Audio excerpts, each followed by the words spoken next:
ناظرین، یہ کہانی ایک ایسے رشتے کی ہے جہاں احساس، خیال اور حدود کا امتحان ہوتا ہے۔ یہ ایک حقیقی زندگی سے متاثر کہانی ہے جو ہمیں یہ سکھاتی ہے کہ بعض لمحے انسان کو آزما ضرور دیتے ہیں، مگر اصل کامیابی خود پر قابو رکھنے میں ہوتی ہے۔ میرا نام تانیہ ہے اور میری عمر 32 سال ہے۔ میری شادی کو 5 سال ہو چکے ہیں۔ میرے شوہر فہد ایک نجی ادارے میں ملازمت کرتے ہیں اور کام کے سلسلے میں ملائیشیا میں مقیم ہیں۔ میں لاہور کے ایک پرسکون اور جدید فلیٹ میں رہتی ہوں۔ فہد کا چھوٹا کزن اور قریبی دوست ارہم بھی ہمارے ساتھ اسی فلیٹ میں رہتا ہے۔ ارہم نہایت مہذب، ذمہ دار اور مددگار طبیعت کا انسان ہے۔ گھر کے چھوٹے موٹے کام ہوں یا کسی چیز کی ضرورت، وہ ہمیشہ بغیر کہے میرا ساتھ دیتا ہے۔ ایک دن زیادہ دیر کمپیوٹر پر کام کرنے کی وجہ سے میری کمر میں شدید درد ہو گیا۔ شام تک درد اتنا بڑھ گیا کہ سیدھا بیٹھنا مشکل ہو گیا۔ جب ارہم گھر واپس آیا تو اس نے میری حالت فوراً بھانپ لی۔ اس نے نہایت ادب سے کہا، آپ آرام کریں، شاید کسی بام سے ہلکی مالش ہو جائے تو بہتر محسوس کریں۔ میں نے جھجکتے ہوئے منع کیا، مگر اس نے خلوص سے کہا کہ نیت صرف مدد کی ہے۔ اس کے لہجے میں احترام اور فکر تھی، اس لیے میں نے اجازت دے دی۔ میں لیٹ گئی اور اس نے احتیاط سے بام لگا کر بہت ہلکے ہاتھ سے مالش کی۔ اس لمحے مجھے واقعی سکون محسوس ہوا، جیسے کسی نے بوجھ ہلکا کر دیا ہو۔ وہ بار بار پوچھتا رہا کہ درد کم ہو رہا ہے یا نہیں۔ اس کی گفتگو میں کوئی بے تکلفی نہیں تھی، بلکہ مکمل لحاظ تھا۔ کچھ دیر بعد میں نے کہا کہ اب بہتر محسوس ہو رہا ہے، بس کافی ہے۔ وہ فوراً رک گیا اور خاموشی سے کمرے سے باہر چلا گیا۔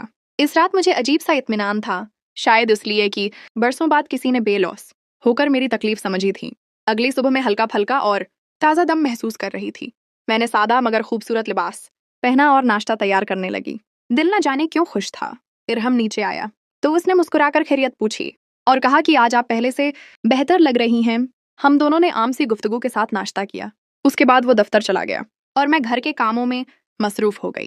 دن گزرنے کے بعد شام کو وہ واپس آیا اور بتایا کہ وہ رات کا کھانا باہر سے لے آیا ہے تاکہ مجھے آرام مل سکے۔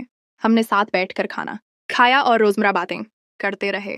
باتوں باتوں میں اس نے دوبارہ میری طبیعت پوچھی اور کہا کہ اگر کبھی پھر درد ہو تو فوراً بتائیے گا۔ میں نے مسکرا کر شکریہ ادا کیا۔ اسی لمحے مجھے احساس ہوا کی کبھی کبھار حد سے زیادہ قربت بھی انسان کو الجھن میں ڈال دیتی ہے۔ کچھ لمحوں کے لیے ماحول میں خاموشی سی آ گئی، جیسے دونوں کچھ سمجھ رہے ہوں مگر کہنا مناسب نہ ہو۔ میں نے خود ہی بات بدل دی اور کہا کہ ہمیں ہمیشہ ایک دوسرے کا احترام اور بھروسہ قائم رکھنا چاہیے۔ ارہم نے فوراً سر ہلا کر میری بات سے اتفاق کیا اور کہا کہ یہی سب سے اہم بات ہے۔ اس دن کے بعد ہمارے درمیان ایک غیر کہی ہوئی سمجھ بوجھ پیدا ہو گئی، نہ پہلے جیسی جھجک رہی اور نہ کسی قسم کی غلط فہمی۔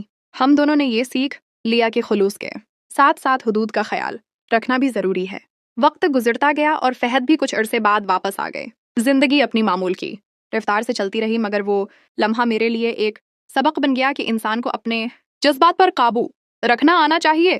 ناظرین، یہ تھی تانیہ اور ارہم کی کہانی جو ہمیں یہ پیغام دیتی ہے کہ عزت، اعتماد اور حد بندی ہی ہر رشتے کی اصل خوبصورتی ہے۔ اگر آپ کو یہ کہانی پسند آئی ہو تو ویڈیو کو لائک کریں، چینل کو سبسکرائب کریں اور اسے اپنے دوستوں کے ساتھ ضرور شیئر کریں۔ آپ کی ایک سپورٹ ہمیں مزید دلچسپ اور سبق آموز کہانیاں لانے کا حوصلہ دیتی ہے۔ اگلی کہانی تک اجازت دیجیے۔ اللہ حافظ۔